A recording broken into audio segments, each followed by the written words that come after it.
Hello everyone and welcome to episode 168 of the Meet the Farmers podcast with me, Ben Eagle.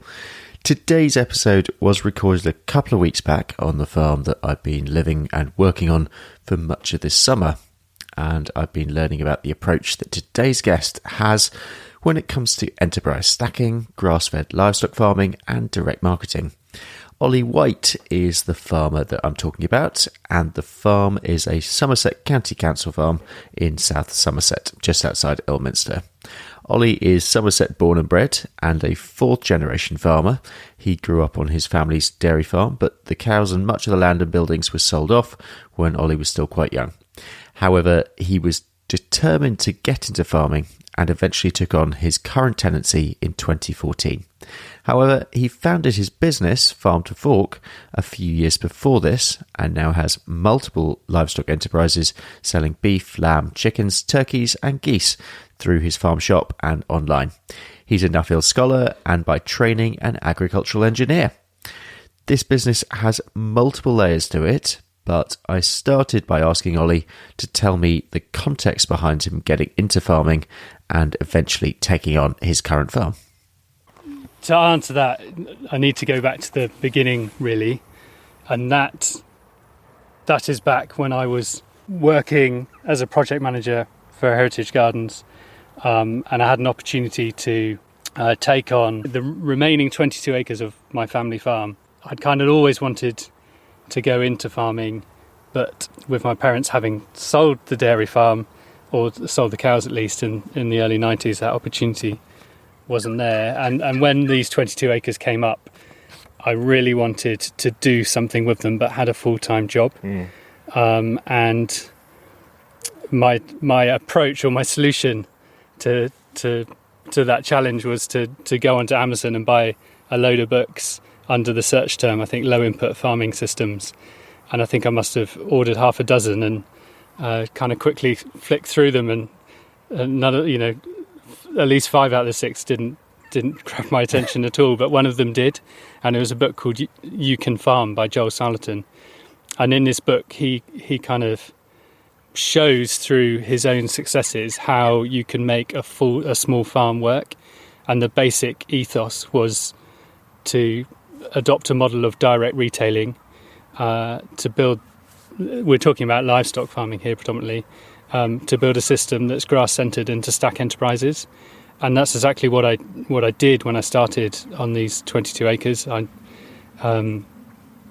initially got some geese, thinking that I could take some holiday from work to box geese for the Christmas market, and then also raising cattle and sheep on a grass-based system. And then when the opportunity, at the time I didn't really know where I was heading, but at some point I found myself applying for a Somerset County Council farm, as you just mentioned here, 125 acres near Ilminster, Somerset. And fortunately, after against a lot of strong competition, I was awarded the farm, and I kind of took those foundations, that I suppose that ethos, with me here, and built from that. And 125 acres was still considered a small farm, but we've been able to turn it into quite a thriving business based on those principles. So going back a bit, you're the fourth generation of your family to farm, but obviously you're farming in a very different context now than perhaps you might have done if things hadn't changed back in your sort of early childhood when the dairy herd was sold. Memories from your childhood of growing up on a dairy, and how old were you when the cows were sold? I think I was 9. Yeah, so while at 9 I probably wasn't getting that involved in the farm, the memories were very strong, and certainly the legacy. Well, we continued to live on the farm, apart from going away to university and other things. I was still at the farm in 2010, and we sold the farm in 1991. So you're living in the shadow of what was once there. And I had a particularly strong relationship with my granddad. It was my granddad who bought this farm in 1946. So there was a real strong emotional connection to the family farm and the memories I had of us working it as a dairy. But you kind of touched on the point there, how different the farming then was to what I'm doing now. And I realise now that actually by being able to start a farm entirely in my own right has given me the freedom to go in any direction and do the things which I'm passionate about without any of the constraints or restrictions that might exist in taking on an existing operation. Particularly, I think that because what we're doing is quite unusual, it's been quite an exciting journey. You know, we've never really known if it's going to work or not. Yeah, it's been quite a creative process as well. Building up from scratch. You're banking on an idea being successful, and from day one we were retailing online, and back in 2010, I think when I sold my first geese online meat retailing really wasn't a thing, and certainly selling things as being grass-fed was not really understood in terms of the differences that we highlight in our products. It was not an understood sector. The perception was that everything's grass-fed, and we were there before the market was there, in both being online and also in terms of the products we were selling. So we've kind of just had to believe in what we were doing and ride it out, and always with the hope and belief that the market would eventually catch up, and it did. And that was particularly highlighted as we into coronavirus, and everyone shifted to online suppliers to meet their food needs. Yeah. So when you were a teenager, obviously most of the farm had been sold, the cows were obviously gone. But did you want to go into farming at that point, or were you quite open in terms of your future direction? I think I always wanted to go into farming, but my dad never wanted me to go into farming. I think because Dad was called back to the farm partway through his degree because of my granddad had a health problem, and Dad had to come home and help run the dairy, and he ended up being there for 17 years, but it was never really his passion. With Dad not wanting me to go into farming, I think it's partly not wanting me to feel maybe an obligation to go into farming. I don't really know, but also because it's such a hard and tough industry to work in. It takes everything out of you physically, emotionally, spiritually. Like it can be, it can really take everything from you. The rewards are there too, but it's a tough industry to make it work. Everything's always against you. But you ended up going to Harper to do an ag engineering degree. Tell me a little bit about your time at Harper. Yeah, so Dad didn't want me to go into farming, and he encouraged me to kind of keep sticking with the education system. So I reluctantly did my A-levels, and then eventually, having gotten out the back of that, I saw agricultural engineering as my way, I suppose, of securing a future in agriculture without needing to necessarily rely on an agricultural income. And I loved Harper. It was a fantastic four years there, met some great friends, and it was probably the first time that I actually enjoyed being in an education system. Like, being at university was just a completely different experience of learning than I'd ever had up until that point. So I'm really pleased that I got there, because it was such a fantastic experience. Did you do a placement when you were there? Yeah, I spent a year in Germany. So I spent 7 months working for the German Agricultural Society's Test Centre for Agricultural Machinery. I think in Farmers Weekly there's an annual machinery, there certainly used to be anyway, like a head-to-head on different tractors, and they'll be looking at, power and performance and fuel economy, and it would be the test centre in Germany that would do this programme of testing for these magazines. But they also did all the homologation tests. So if John Deere were bringing a new tractor to market, for example, then they would do all the engine testing and everything to make sure it met all of the standards to be able to be sold into the European market. Yeah. So it's a really interesting place to work. And then I spent another 7 months working over in eastern Germany on an arable operation. And just made the most of my time there and really enjoyed it. Yeah. You then graduate. So is that when you started at both Hesticum and the 22 acres started, or was there something in between that? There was travelling in between. So I spent 6 months on a pig unit working with a friend, a Harper friend, who'd set up a rare breed pig unit in Hampshire. I spent 6 months doing that with him to save money to go travelling, and a friend of mine from Harper, we went off and travelled throughout Asia, Southeast Asia, Australasia, North America. Did kind of a year-long tour really just making the most of that time in our lives. I can now see why going on holiday to Cornwall is a bit, yeah. Yes, in many respects, the biggest sacrifice I've made in farming is the lack of flexibility to be able to go travelling.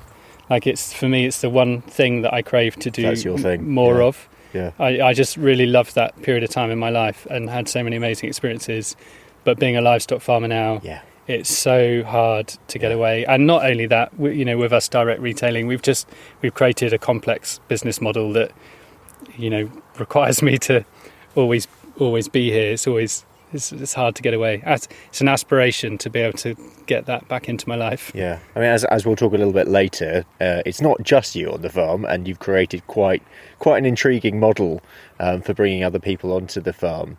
But how do you manage that? Because, I mean, running a business anyway is very tiring. Running a farm business is incredibly tiring. So how do you manage that sort of time?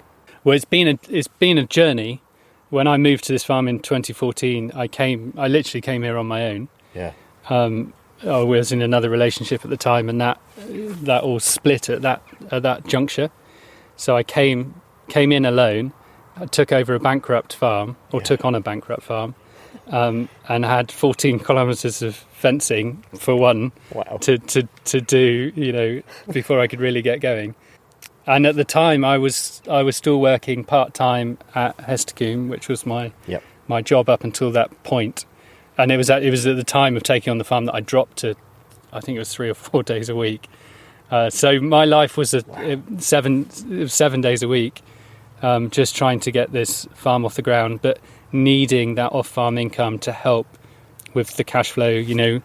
We came over with geese, beef and sheep animals and just taken on a farm where, the rent bill needs to be paid up front and you're having to grow all of these animals before you can sell anything. So, as most farmers know, it's a cash flow nightmare.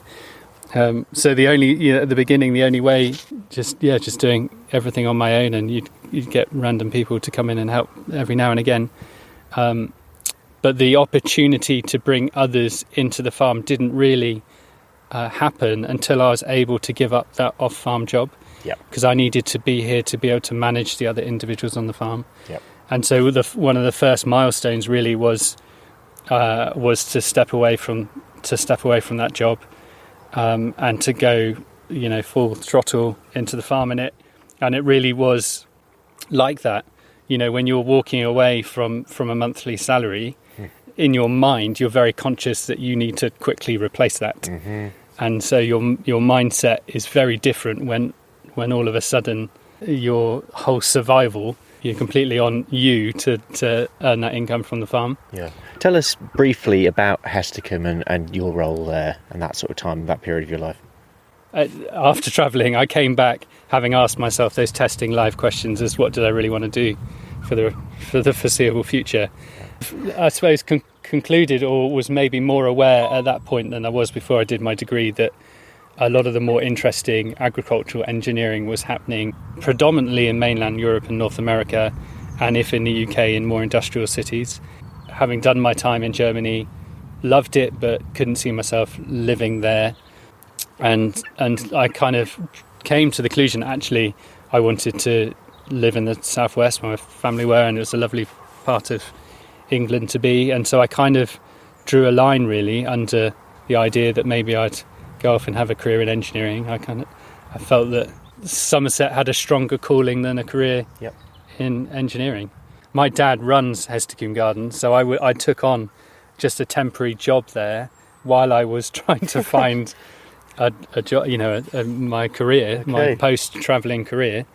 And it was actually while I was there that Dad offered me the opportunity to take on the role of operations manager at Hesticombe. But the role was previously fulfilled by a project manager who'd just left to go back to work with the National Trust, and so there was this opening, and it was an interesting time in Hesticombe's recent years. Hesticombe had received effectively about £7 million worth of grant funding to complete its restoration, and they were, I suppose, half or three quarters of the way through spending that money on completing, on undertaking that restoration. So I came in at the tail end of them completing some of the historic garden buildings.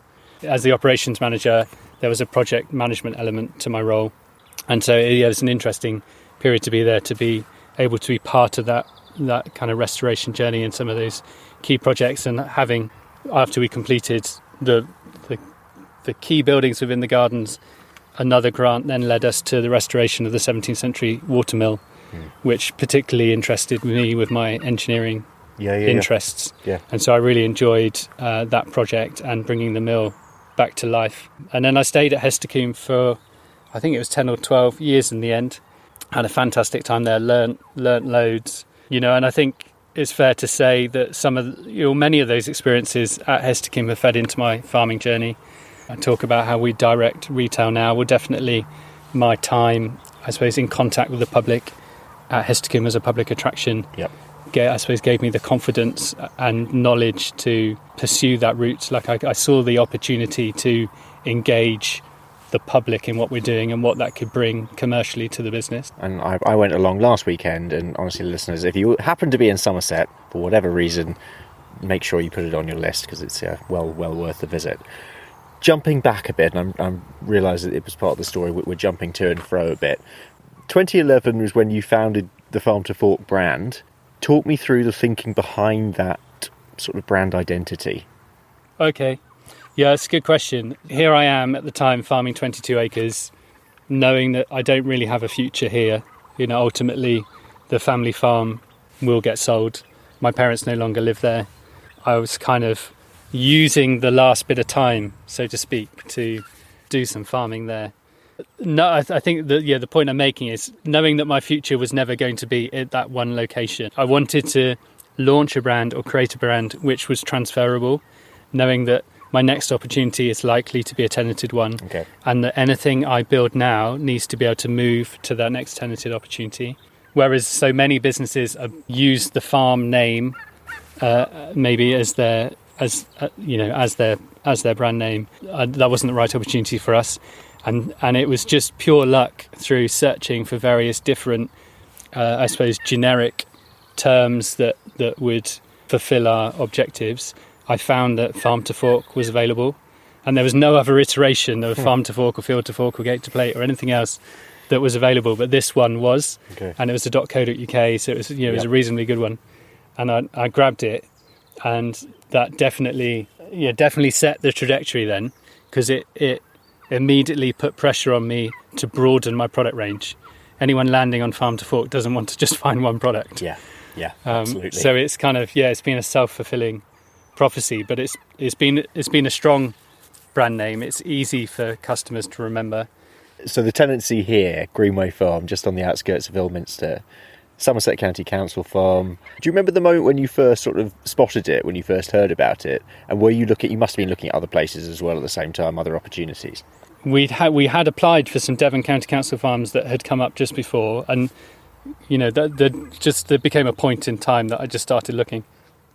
A flurry of Devon County farms came up, and we were interviewed for them, but ultimately our business proposal didn't meet their aspirations for the farm.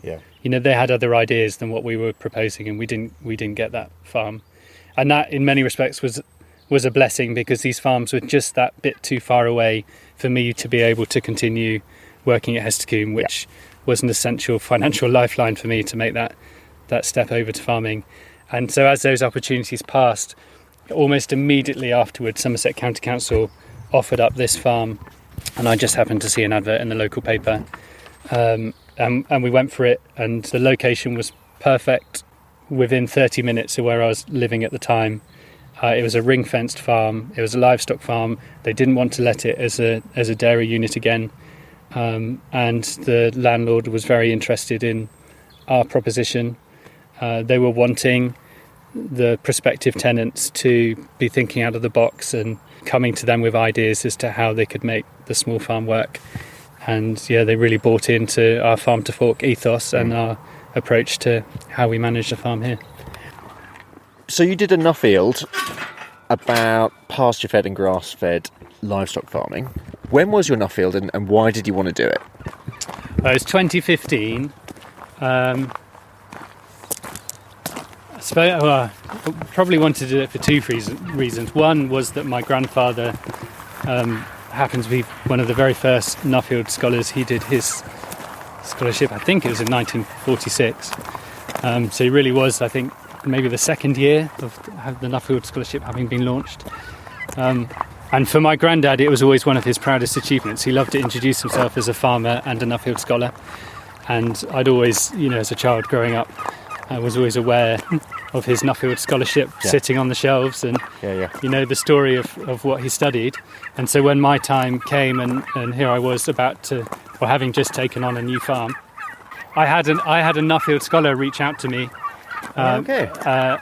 who didn't know that my grandfather was a Nuffield scholar and invited me to one of the local Nuffield meetups. It was actually a trip down to Dart Farm down on the M5 where a Nuffield scholar has created an amazing farm shop just off the M5, and it was there meeting with lots of other scholars and hearing them report back their findings that made me think, actually, this is maybe something I could do. And following that, I put in an application and really wanted to use the opportunity to learn as much as I could to, I suppose, support or guide my interests at the time, which were all about, a grass-centred farming system, rotationally grazing, kind of mob grazing systems and direct retailing. With kind of mob grazing reports having already been done, I decided to take a marketing approach with my reporter application to Nuffield and wanted to explore to see what the opportunities were to develop the market for 100% grass-fed meat and dairy here in the UK. Yeah. On a basic level, and we have discussed this on and off on the podcast before, but grass-fed, pasture-fed, just give us some definitions to some of those terms. What we're offering is a product which is entirely grass-fed, from the ruminants anyway, and it's when those animals are finished on an entirely grass-fed diet, does it produce a meat of a different nutrient profile to something which has been fed grain, and it's particularly prevalent at the end in that finishing stage.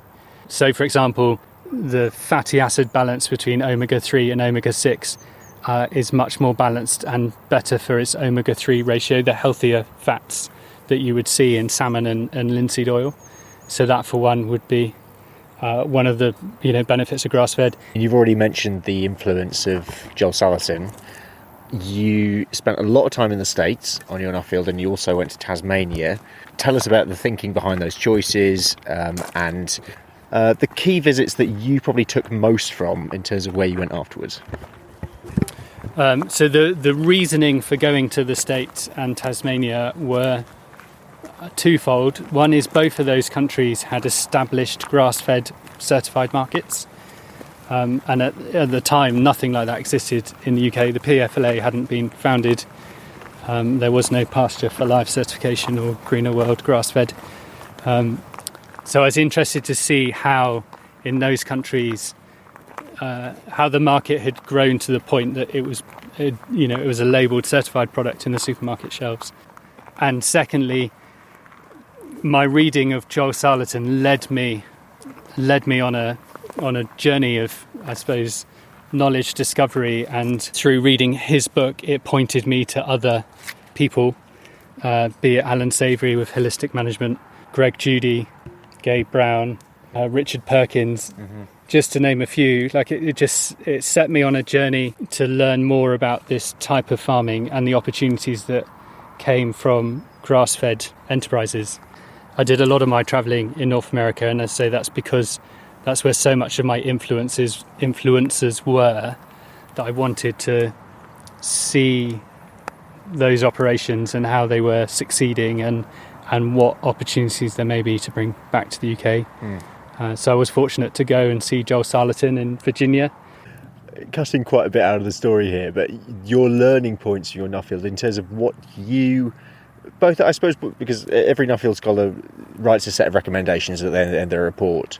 And there will be some recommendations that are sort of broader industry recommendations, but some recommendations that are almost for yourself, for driving your own business forward. What did it give you, and what has it given you in the last few years in terms of how you actually actively took that advice, those things that you'd learned, and taken that forward to drive your own both your business, but also perhaps other things forwards as well?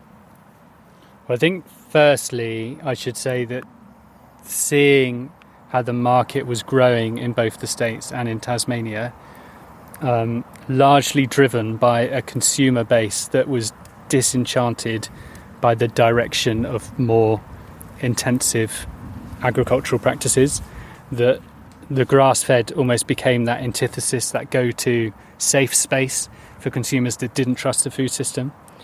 And while at the time in the UK we were not scaring anyone to go in any particular direction, we weren't doing anything quite to the extremes of what goes on in America. I just felt that in time there would be a growing interest from consumers in this space.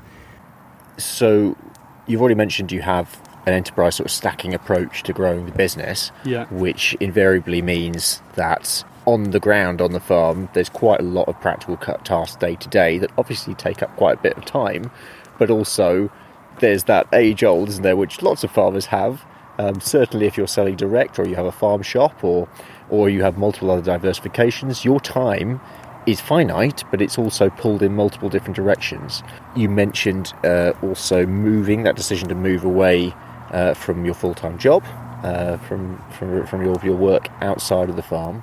So what was going through your mind in terms of people and workload on the farm, and how to allow for growth, but also bring people back onto the farm? Because what you've ended up with at the moment, where you are currently, is quite an innovative approach, using woofing, for example, as well.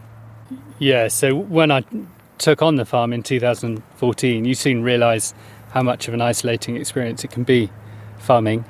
You know, you can spend a lot of time within the boundaries of your farm, and a lot of time by yourself, and it was tough, you know, working 7 days a week and not having much contact with other people. That I really wanted to change that, and one of the opportunities I had seen on Nuffield, but I was aware of anyway, was a scheme called Woofing, Worldwide Opportunities on Organic Farms, and it's a website that has, in various guises, exists in most countries around the world, linking up organically minded farmers as a host with individuals who are wanting a farming experience.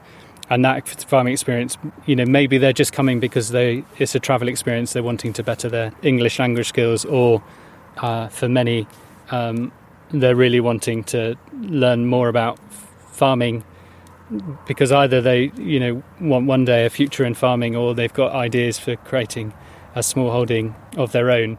The opportunity was only really available to me once I'd given up my other farm job, because I needed to be here.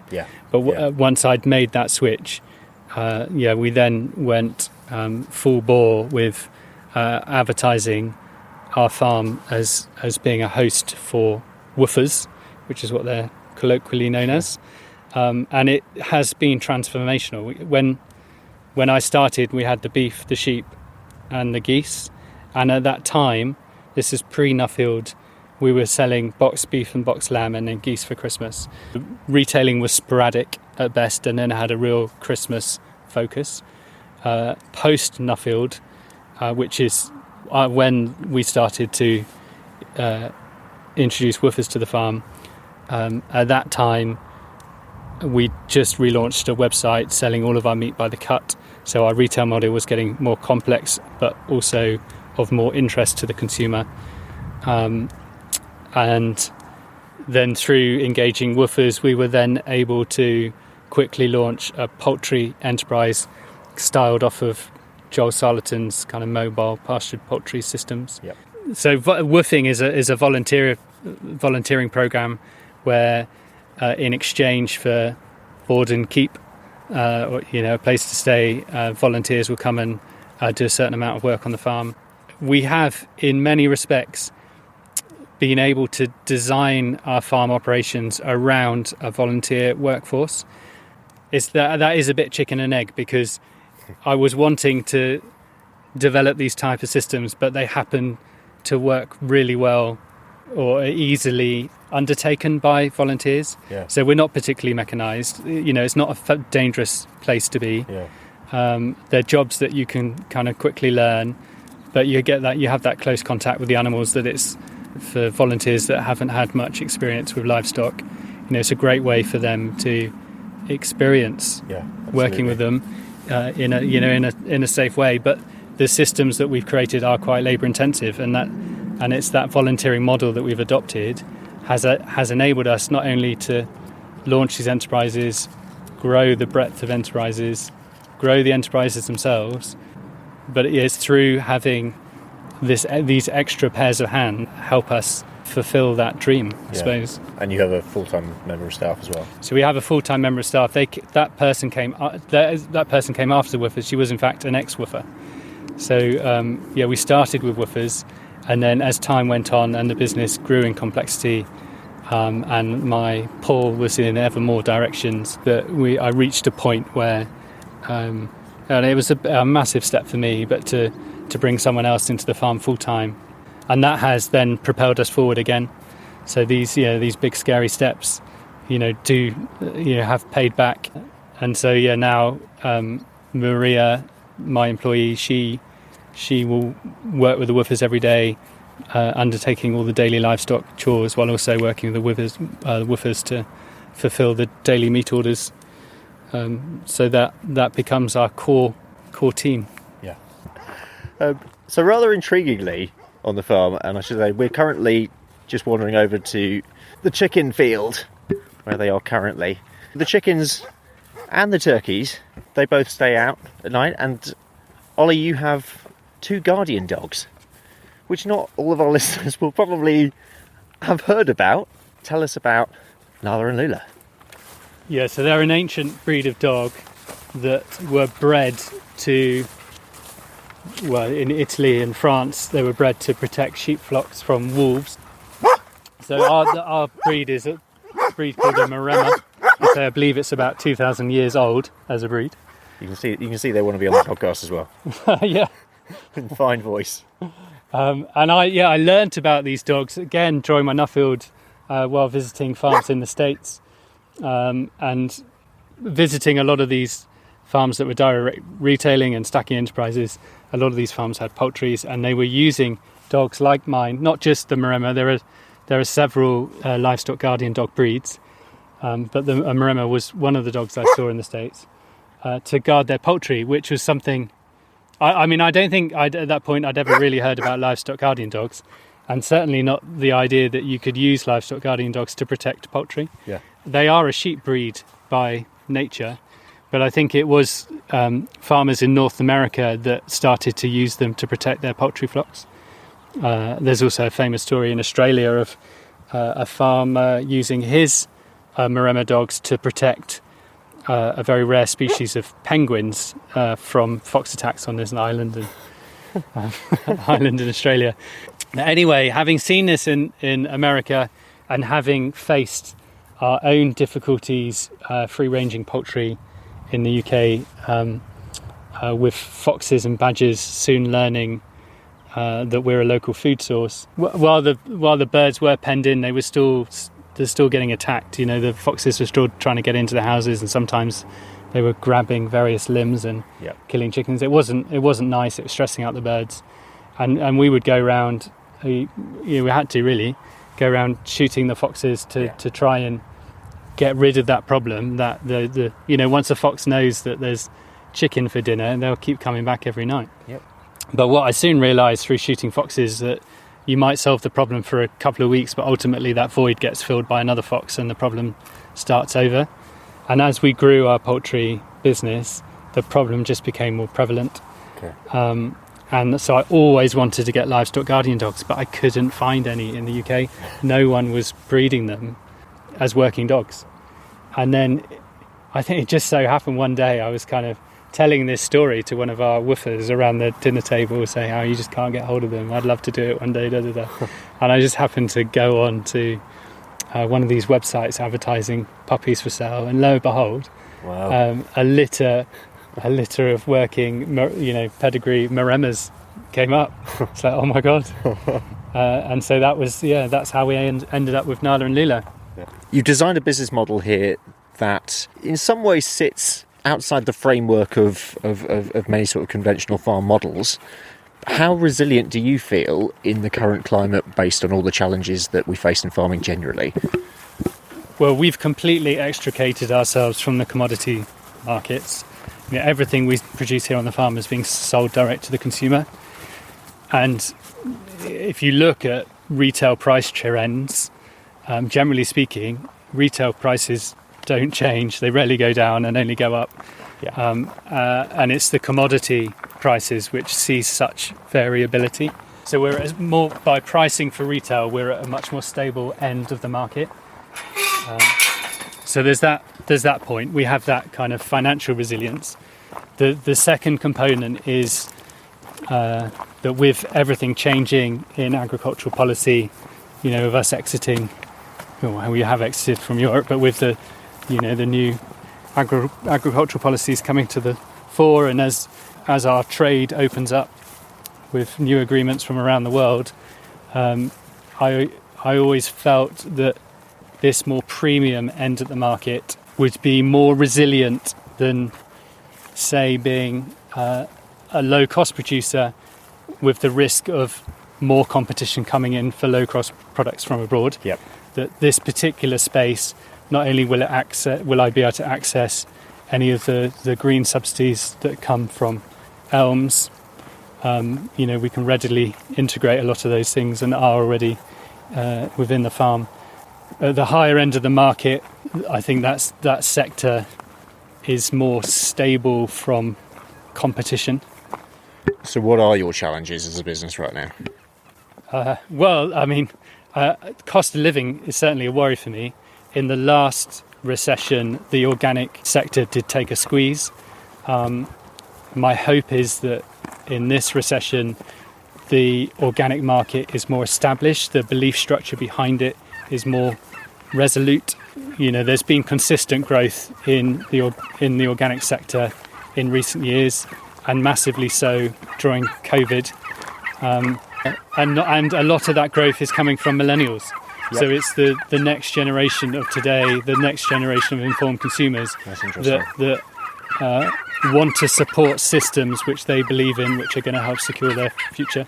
The big one that some people like being asked and some people don't. What's next for you? What's the next project? Because here, as an enterprise stacking place, you could go anywhere in any direction. I never know what's next, but I have a wish list. Yeah, it's what's the next lowest hanging fruit. So pork is missing meat from our business. Commercially speaking, we need to be able to offer that product through our website.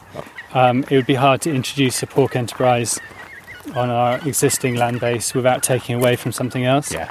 In an ideal world, I'd wish to raise pigs in a woodland setting, and we don't have any woodland here, so it's a problem that's yet to be solved. In the last year or two, we've introduced an on-farm shop, so extending our retail away from just mail order to on-farm sales, and with that brings an opportunity for us to also start thinking about offering eggs, and milk would fall into the same category at a price point that's accessible people looking to start that organic journey. So eggs is up there, pork is up there, but also we're nearing the end of our 10-year tenancy with the county council. So one of the next big things for me is securing our future. Okay. Whether that's here or somewhere else, it's all unknown, and so I'm quite focused on really how we're to do that. Yeah. What is success for you? Success is a journey. Okay. that I'm on, but have never quite got to. Having had a blank canvas to start my farm, I've always gone in a direction which I felt would be most fulfilling for me. So wanting to do what's right by nature, what's right by the animals, what's right for community, all those kind of self-rewarding, gratifying approach to farming. But on that journey, I've been hit with massive cash flow constraints and financial stress, being overworked, trying to run a small business, that my journey to success has been having a family as well. Adds to that. So for if there is a destination, it's about finding or achieving that work-life balance. I'm desperate to get another person involved in the farm. For us to have a truly sustainable farm business, we need that third person so that we can cover each other for holidays, for sickness, for extra work. And I'm quite driven to create the value in the business to be able to support that third person so that we can achieve that. We always finish the show with the same two questions, which I'm going to ask you now. The first is, if you could have any message for the public, what would it be? Get out and see how your food is produced. If customers were able to make much more informed decisions about the food that they were consuming, we would see, I think, a greater acceleration of the systems that consumers want to support, and maybe an approach to how they want to, buy and appreciate those products. We host volunteers on the farm, as you know, and so many of those volunteers have never experienced farming and have never experienced raising an animal which they then consume. And I just think it's almost the best experience we can give a volunteer at the farm is that experience of raising that animal, being part of its journey in life, being part of its journey in death, and then being able to eat it afterwards. And I think it's only when a consumer has been part of that journey and really understands what sacrifice has been made by that animal in order to put food on their plate would they really appreciate its value and its true worth. And finally, a message to farmers. A message to farmers: hold on tight. It's a popular one at the moment. It's going to be a bumpy ride. Yeah, I mean, this opportunity ahead. Feed costs for me have gone up 44% this year. Yeah. I never would have budgeted to have needed so much extra cash just to do what I always do. It's a killer. And I've had so many conversations with farmers talking about, downgrading out of organic because they just can't afford the feed, or cutting out enterprises, or just scaling things back just to be able to survive. And it's really hard when you don't even know what the future looks like. There's so much change afoot. Yeah. So my advice to those farmers has literally been, just hold on tight. You got to ride it through, and we'll come out of it on the other side. But it's going to be a rough journey. Yeah. Ollie, thank you so much. Thanks so much for doing this with me. It's been honestly, I mean, I've been here a month so far. I'm here for another week, and I've learned so much over my time here. And your model, there's a word that's heavily overused currently, and it's authentic. But I would say this place, it oozes that. It's in terms of what you are, what your aims, what you're trying to do, and what you're actually enacting. But also, I think what's exciting about this place will be those next few years. Yes, there are plenty of challenges ahead. Certainly over the next couple of years, and there's a lot of uncertainty, but you're doing something quite unique, and you've got a really dedicated customer base as well. So best of luck for the future. Thank you very much. It's lovely to host you. Oh yeah, how do people follow you on social media? So we're on Instagram and Facebook at Farm to Fork UK, and we also send out a monthly newsletter which you can subscribe to on our website, farmtofork.co.uk.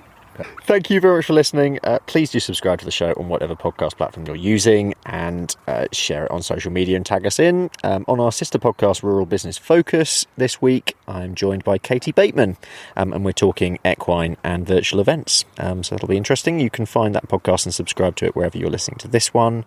Next time on Meet the Farmers, I'll be speaking to Wilfred Emmanuel Jones, founder of the Black Farmer brand. So I hope you can join me then. I'm Ben Eagle. This has been Meet the Farmers, and I hope you all have a great week.